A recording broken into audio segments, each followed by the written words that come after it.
Hey guys, welcome to an interesting video on Wild Rift. So today we are back with a Caitlyn supplementary guide, and today we're going to be taking a look at on-hit Caitlyn. So it's a pretty standard build. The three on-hit items are pretty standard, but what really changes is what you go for after that, right? So let's go into the build. Right, so firstly, we're going to start off with the Gluttonous Grease for the AD and the Omni Vamp, and then of course you have your standard 3 on-hit items, which is going to be your Terminus for the attack speed and AD, you have your on-hit damage, you have of course the stacking resistances as well as the stacking penetrations, overall just an amazing item. And then you of course have the Bork. Bork of course gives you the current health on hit damage, physical vamp as well as AD attack speed, and then you got the drain passive. And then you have Runan's Hurricane, giving you even more attack speed, but most importantly, of course, allowing you to attack 3 people simultaneously. This is very useful, especially if you're against a lot of tanks, which is mainly when you build this build, to just shred through all of them. And then at this point, since you already have a ton of attack speed, I kind of felt that with Caitlyn, it's a lot better to go for some AD, right? So I like to go for Bloodthirster as my second last item, ton of AD, physical vamp, as well as even more stats when you're high on health. And last item is going to be something defensive. So as a default, I like to go for Maw because it gives you 55 AD and magic resist, but you can go for a lot of other options as well, such as GA, such as Sterex, things like that. So for the runes, standard ADC loadout, Lethal Tempo for the additional range as well as attack speed. Brutal because you ought to take a ton, Giant Slayer to deal with the tanks, which you will be dealing with if you're building this build, and then you have Alacrity for more attack speed, as well as Bone Plating for the defensive capabilities. Now for the spells, you will go for Flash, and your two main options here are going to be either Cleanse to remove CC, or Ghost, because normally when you play against a lot of tanks, sometimes they are kiteable, and you can actually just run away or run around instead of just cleansing. But with all that said, now let's move on to taking a look at the gameplay. Okay, so let's take a look at the gameplay itself. So obviously, when do you want to be playing, on-hit Caitlyn? Now, it's pretty obvious to me, at least. You want to be playing on-hit Caitlyn against tanks, right? Or against tanky champions. So you can see here in this particular game, the entire enemy top side are all tanks or tanky champions. You have Sion, who's a pure tank, and then you have Olaf, who's a fighter who's pretty tanky, and you have Galio, who can build full AP, probably will build full AP, still kind of pretty tanky, right, in general, right? So basically, you have 3 tanks on the enemy team, perfect time to go for this particular build. And of course, our laning opponents, which is of course Seraphine as well as Vayne, they aren't particularly tanky, but it's really for the later team fights. Also, this is a relatively good matchup because Caitlyn is really good into Vayne. Vayne has really short range, so in general, Caitlyn can kind of like bully the Vayne, as you guys can see here. Like, we are trading, but you can see we are winning the trade for the most part. And Vayne is getting pretty low, right? We are getting a full stack Lethal Tempo. Here I try the Q flash. Seraphine just randomly flashes away. By the way, she's not even in trouble, but she randomly flashes away. So we trade the flash for flash. In case you guys didn't know, right? Caitlyn Q flash is a very difficult. It's one of the hardest, maybe the hardest flash technique to do on any ADC. Now, why is that the case? Because Caitlyn has only a very brief window where you can actually flash and the Q actually travels forward. If you flash too early or too late, you're just going to flash yourself forward and your Q is not going to actually change. So that's kind of the challenge here, right? So here, Seraphine, 1 HP, flash forward comes in from Morgana. Morgana finishes off the kill.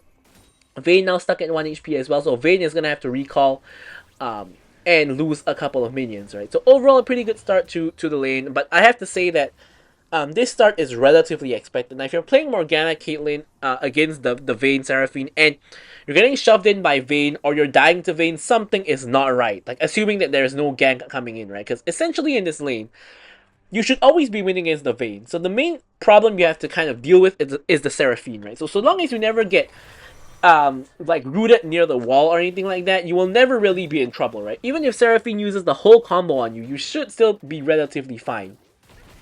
Right, so you should always be in a pretty, decent spot against this lane. You should be bullying, you should be getting a lead, like what we are, doing here.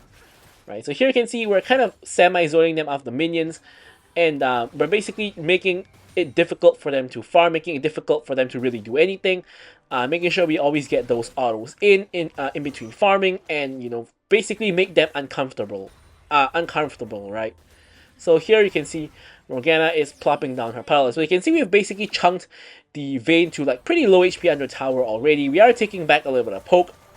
Of course, the electrocute does proc from Seraphine. Overall, pretty decent, right? So At this point, I've covered basically 3 Caitlyn builds, right? The Stormrazor build, the Bloodthirster build, as well as now the On-Hit build. So let's kind of compare and contrast these builds, right? So as a default, I like the Stormrazor build because Caitlyn, I think, is kind of meant to get kills in the early game and snowball off of that. Because if you don't manage to do that, your life is not going to be very enjoyable as a Caitlyn. Then you have the Bloodthirster build, which is kind of more consistent and better in the late game. And then you have this On-Hit build, which I think is the most unique. As we basically nearly burst down the Vayne. Galio ulti is coming in. We try to put the trap down, but it doesn't actually proc in time. Vayne is still really low. We're going to flash over and finish the kill onto the Vayne. Now we're going onto the Seraphine. Seraphine is pretty low herself. And the Kassadin finishes off the kill. And we actually managed to get a solo tower plate, even though Kassadin is right next to us, which is pretty nice. And we get another additional solo tower plate. 300 gold, pretty much worth a kill at this point. And we are going to be able to recall and pick up some item components. So On-Hit build is pretty much the most obvious out of all of these builds. You really only want to go for this build if the enemy team is supremely tanky like what we have here.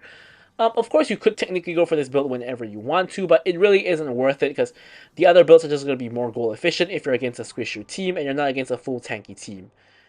On the flip side, this build, of course, is great against tanks. It's like decent against squishies, but it's not amazing against squishies. So against like the Vayne and the Seraphine, it's not going to be the best damage you can get because crit builds will be better for that purpose. But you know, as I mentioned, in this particular game, we're playing for like the entire game. Now, there I actually made a mistake by walking toward the wall. Vayne could have easily condemned me into the wall, but I think that Vayne, Vayne, of course, being 0-1-0 and Seraphine being 0-2-0, and us having over 1k gold lead over each of them. I think they got kind of scared I think she got kind of scared to really engage, which is completely understandable. And she decides basically not to really do anything about it.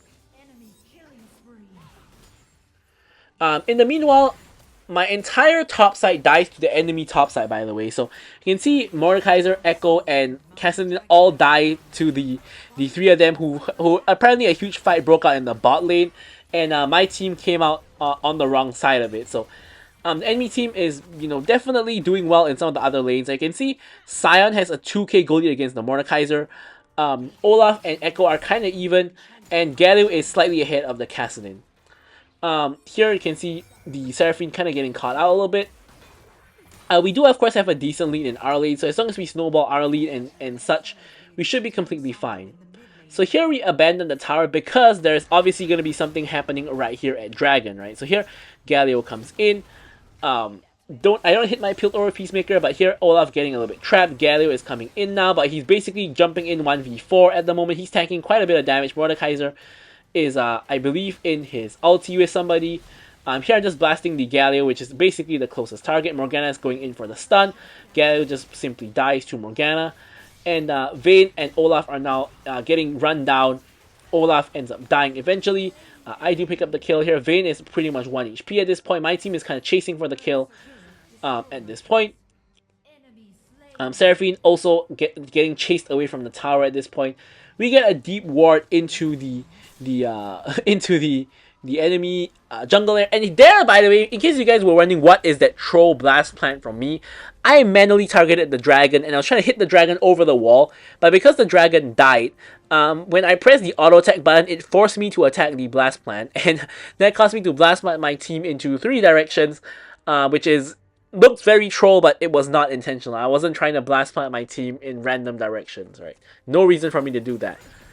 So anyways, here we are now going to pick up the minions here, and yeah, Vayne is now here, still on the tower, and we're just gonna lay the traps down under the tower to basically make it even more restrictive for her to walk. The last plate is still up because it's not yet 7:30, and we're trying to force down this tower, which should be no problem here at all. There we go, we grab the tower, no problem. And with that, we can possibly look to roam to other lanes. Especially, you can see Sion is completely dominating against the Mordekaiser. The 2k gold lead is now growing to a 3k gold lead. But of course, the easiest place to rotate is actually mid. Now here we're trying to make a quick play onto Galio because the main reason is that you can see the Vayne is actually pushing in the top lane. So we're going to give away a lot of free plates. Actually, plates have fallen, so no free plates. But we might give away a free tower. So here we immediately are roaming back to top to ensure Vayne doesn't get anything for free. right? So there's no more plates for her to get, but she could still get this tower. Now here, unfortunately, she realizes a little bit too late that she's in trouble. So she ends up just dying. She's still worth 200 gold, which is pretty decent. She's not fed to the point where she's worthless. So, getting an extra kill there is still pretty nice. In the meanwhile, though, my entire team is dying in the bot lane, as the Scion is kind of making use of his lead to kind of take over the game. Right, now the only good news about this situation is if you notice my team, they're full AP pretty much other than me. So Scion with some very intelligent itemization goes for the Merc Treads and then goes for the Force of Nature as a second item. So pretty much this Scion is unkillable to anyone other than me, right? Because the rest of my team are all AP and you're getting countered by Scion's build. Similarly, the Galio has also gone for the Merc Treads, but Olaf didn't get the memo. He's gone for the armor boots, which basically only counters me, right? And the rest of my team should be able to deal with him due to his poor itemization. So it's pretty much going to be our job to kill Scion, and I don't really like the looks of that because despite us being 3-0 and 3 and going for an on-hit build, Scion is a really tanky chap, and it's not going to be very easy to kill. Cassidy's getting caught out a little bit. I'm just dissuading Galio from chasing. Scion ulti is coming in, right into the wall. Mordekaiser pulls him in. You can look at this, right? He's not really taking very much damage from me whatsoever, so I'm a little bit worried here. I'm like, I need to be the one shredding him, but I don't know if I can do it. Olaf here steals the tower and gets out with his ulti. Out for tower trade. It's not really a good trade, but we don't really have a choice in the matter. He escapes with the ulti. Now we're trying to trade the tower back here. Seraphine coming in from the side as is Galio with the E flash, pretty nicely done.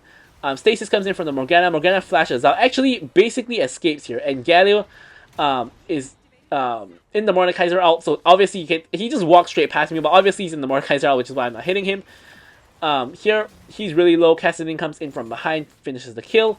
But Cassidy now finds himself in a bit of a spot of bother. Cassidy finally goes down but picks up 2 kills.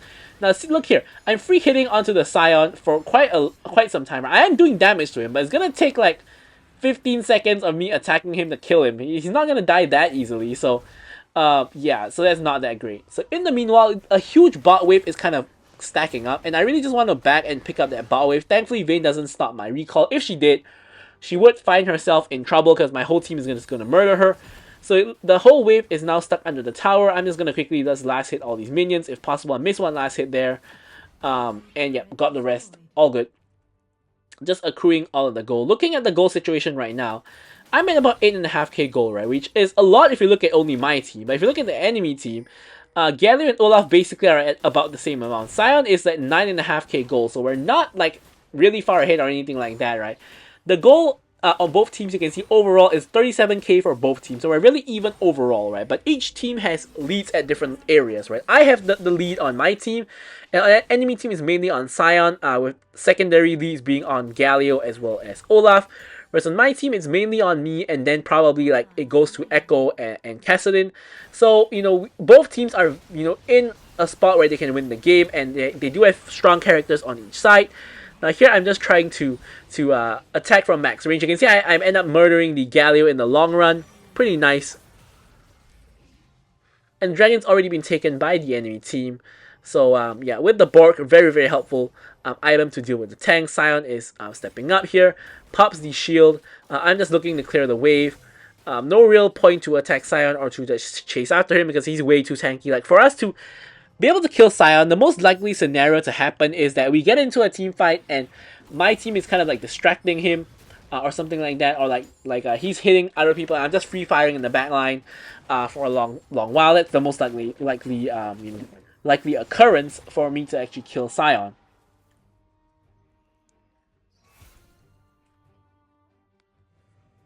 So here in the meanwhile, Baron has already spawned, so we guys gotta be aware of that. Like whenever Baron spawns, you don't want to overload the other side of the map because that's just giving a free Baron to the enemy team. Very important to take note of this. A lot of teams make that mistake. And so here we have Scion once again. We get the Bork proc onto him. We can see we're free firing onto him. We actually do deal a great amount of damage to him. But of course, you have to take note that this is because we have Bork and he's full health, right? So Bork against a full health tank is going to be very effective. But when you start like hitting him and then his health starts going down, of course it does unhit current health damage, which means that your damage is going to go down, down, down.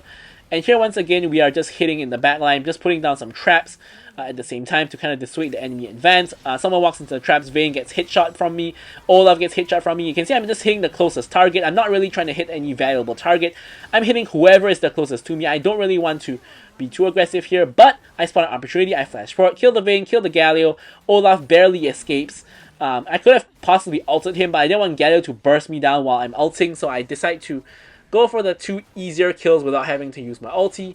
And we now have Olaf split pushing. I'm not Olaf. We still now have Sion split pushing at the side. So Morgana and Caitlyn are going to respond to that. I'm going to catch the wave that's going on the tower. And honestly, I would say that this game is a game where Sion is a major issue. Now, this is why I rank Sion so highly on my top lane tier list, right? Some people kind of think that Sion is like kind of a meh champion that's not that good, right? But really in the hands of someone who knows how to play it, and by someone who knows how to play it, I mean like someone who knows how to split push properly, Sion can be really strong. I think Sion's one of the best split pushers in the game, kind of on par with Camille and Fiora, because the main reason why he's so good is because he's so tanky that no one can really stop him like 1v1, right? So you kind of need 2 to 3 people to stop him, which then gives a huge advantage to the enemy team on the map. And here enemy team is doing Baron. My jungler Echo is maybe trying to steal. I'm just giving him vision. He tries to go in. Enemy team gets the Baron. I get charmed. Morgana gives me the shield. And unfortunately the enemy team gets away with it. Echo does not manage to steal but does not die, so that's not the biggest loss in the world, I guess. Now, Sion is pushing all the way to the inhib, and you can see the problem here, right? So, Sion's putting so much pressure on the top lane. In the meantime, his team is getting like a free Baron. Now, he may die here. No, he does not. Because he is just ulting the hell out, right? He's going all the way back to base with that ulti, and he doesn't even die. Yeah, so Sion, you can see he's very strong in the correct hands, right? Now he even has a Twin Guard and a Thornmail. So now even I am not going to be able to kill him very easily, right? He's now giga tanky, 4 full tank items as well as a Gargoyles. Oh my goodness, like how are we going to kill this Sion? Like he did cop like 2 deaths in the early game, but aside from that, like at this point it's really difficult to kill him. I have my 3 on-hit items already, so I basically have the core of my build completed. Now I'm just looking for the extra parts of the build, right? So here you can see, you can look at the damage I'm doing onto the Vayne with like an on-hit build, by the way. If I built like crit, she would have got 1 shot just then and there at this point, right? So here Seraphine gets pulled in. I'm just trying to auto attack. Seraphine's pretty low. She finally goes down. And the next dragon is coming out, but it's sold for neither team, so it's not really that important. Olaf is getting caught out completely. He ults way too late, ends up dying, and here you can see I'm just hitting. Here we're trying to chase down the Gat a little bit, not very successful. So you can look at Sion, by the way. Look at the mini-map. In the meanwhile, Sion is getting a inhib, and I'm gonna have to back and help Caitlyn. Caitlyn is running for the hills back into the base. And yeah, so we lost an inhib. Sion is just backing. And yeah, Sion is a major issue, right? So Sion's job in this game basically is just to keep pushing, right? Because if he keeps pushing, we are forced to send like at least 2 people to stop him from pushing. Because 1 person he can just ignore, right? We need like 2 people to stop him, and this gives the enemy team an advantage across the map, right? Because if 2 people are stopping him, then the other 4 enemies can go like Baron, for example, and it's gonna be 4v3 in favor of the enemy team, and it's just gonna be bad for us. Right, us being my team, of course. So Sion is definitely making our job really difficult, and of course that is the mark of a good player, right? If you're making the life of the enemy team difficult, you're doing something right? So here's this. You can see Sion is now split pushing on the opposite side of the dragon. Now I'm of the conclusion that it's not worth contesting the dragon because it's sold for neither team, so it doesn't really matter. I think it's better to be stopping this Sion. You can see I'm just whacking him. He's gonna get the tower demolished, I think. The tower is really low. His Twin Guard is proccing. I'm trying to kill him. I got him. But he still has the passive. I have to flash away from the Galio. Now his passive is killing the tower. And we don't kill him in time. So the tower goes down. And Galio doesn't. So here, Seraphine, I'm not sure what she's doing all the way up here. I guess she was running away from the Mordekaiser ult, right? And eventually we are able to kill her. And now we have both inhibs down. And now if Sion wasn't a big enough problem, the super minions are going to be just as big of a problem as the Sion, which is really bad, right? And Sion with the super minions is going to make our job very challenging. So now, we are in the very unenviable situation of having to contest Baron and Elder that are both spawning, while having no inhibs and having a Scion who is intent on split pushing. So this is, needless to say, very challenging. However, Vayne here is I don't know what she's doing. She's alone. She's getting completely caught out. She goes down. Now Olaf runs down Mordekaiser. Mordekaiser is not a valuable target though. Gather is now coming in. We're gonna have to run away a little bit because we don't want to deal with them. But however, they've made a mistake. They've overextended. I'm just running them down. Olaf gets ulted by me. And normally Elder is more valuable, but since we're in the vicinity of Baron, we're just gonna do Baron since it's like right here. And also, we need to deny enemy team Baron. Right? If enemy team gets Baron and both our inhibs are down, we are in deep trouble. So here, speaking of which, next contest is gonna be Elder, and we gotta clear this wave before we contest the Elder, because if not, this wave is gonna push all the way to the base and threaten the end.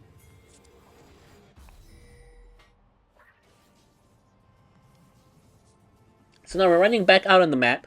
Couple of the enemy team members are dead, right? The Elder doesn't really have anyone nearby, right? So we're now trying to make our way there. Scion, you can see, he's trying to split push the lane. I'm pinging for someone to stop him. Maybe Caitlyn can try. Olaf here is now here. Scion is taking the gate to the other side, so I'm forced to walk away from him because he's not going to run straight into him. Now I'm just hitting. I have the black shield on me. I'm hitting Olaf. I need to kill the jungler. However, Scion gets a huge ulti. I pop the stasis. Galio is trying to chain CC me. I end up going down at long last. That's the first death of the game, by the way. It could not come at a worse time, right? Because Elder is now up. My team is trying to contest Elder. And at this point, I'm like, wow, this game is really, really difficult. I mean, I already thought the game was really difficult before this, but now I'm like realizing that we can't really even win fights, right? Caitlyn does go in for an assassination, does get it. But like, you have Scion split pushing, you have two waves of super minions coming in. You have the enemy team probably going to be getting Elder. Maybe not actually, because everyone is just dying. Scion finally dies. And yeah, it's a really, really challenging game. Like a game where you have no inhibs is really, really difficult to play. The inhib is spawning, like respawning in a minute, but that's yeah, that's a long time more. Right, so yeah, we're really, really struggling here. Really, really struggling. The macro on the enemy team is just... It's not even the enemy team, it's the enemy Scion, right? The enemy Scion's macro is just great, right? He's just split pushed and got all the towers, and now he can even just join his team. He doesn't even need to split push anymore, right? If he split pushes, he can threaten an end. If he doesn't split push, it's a fair like 5v5 fight, or maybe not, right? It could be like a 4v5 fight, because there could be a scenario where my team has to back. Now, thankfully, we get the Elder Dragon. So we got Baron and we got Elder, and now I'm backing to clear the waves, right? Because these waves will end the game. So my team is now chasing for kills. That's fine. Go ahead. I'm gonna back and deal with this huge wave that is accumulating. Now I'm thinking hopefully my team can maybe kill the Scion and the Gather and maybe end the game. Like, that's the hope, that's the prayer. However, it doesn't look like that's going to happen, right? Now, Caitlyn has also backed and is now going to clear the other wave. So I'm just going to push out this wave and hope that my team has it handled. However, you can see Scion as well as Gallo, even against the Elder, is killing everybody on our team. So yeah, we didn't have enough people handling them. So now we've lost a couple members. We've lost Morgana, we've lost Mordekaiser. That ain't good. And here we finally pick up the Maw. The Maw, of course, is really useful in this match, particularly because you have Seraphine who's building damage. Same goes with Galio. And you cannot really block Vayne's damage anyway because she does true damage. So I feel that Magic Resist is really good this game, so I've gone for that. Also, again, the 55 AD is great. And now the next Baron is spawning in 10 seconds. We still have 40 seconds of Elder, by the way. So we have a 30-second or so overlap between Baron and Elder, right? So if we fight here, we should win the fight because we have Elder. Now, the only thing is we can't let the enemy team stall out for 30 seconds. We gotta fight now, right? We have to fight, and we have to fight now. Right? The enemy team is doing the objective. And where is my team, by the way? I'm getting whacked by the Scion. I'm trying to escape here, and my team is nowhere to be seen. We still have 20 seconds of Elder, right? The enemy team is doing the Baron whilst we are getting zoned off by the tanks, which is ridiculous. Now, thankfully, Echo gets the steal on the Baron, I believe. And, yeah, and at this point, with the Elder, we kill everybody. Now, all I need to do is stop the Scion from ending the game. Scion has no chance of defending, so I just gotta stop it from ending the game. I don't know why two of my teammates have recalled. Like, can you end the game? I can deal with the Scion myself. Like, look at my damage. At this point, I'm just shredding him. Now, he's gonna have to ult out. Unfortunately, I can't finish the kill on him. However, I believe I've delayed enough time for my team to end the game. I'm trying to find him in the bushes here to stop him from recalling, but I think it doesn't matter. My team ends the game anyway, and thankfully we pick up the victory here. So hopefully you guys enjoyed the video. Thank you guys so much for watching, and goodbye.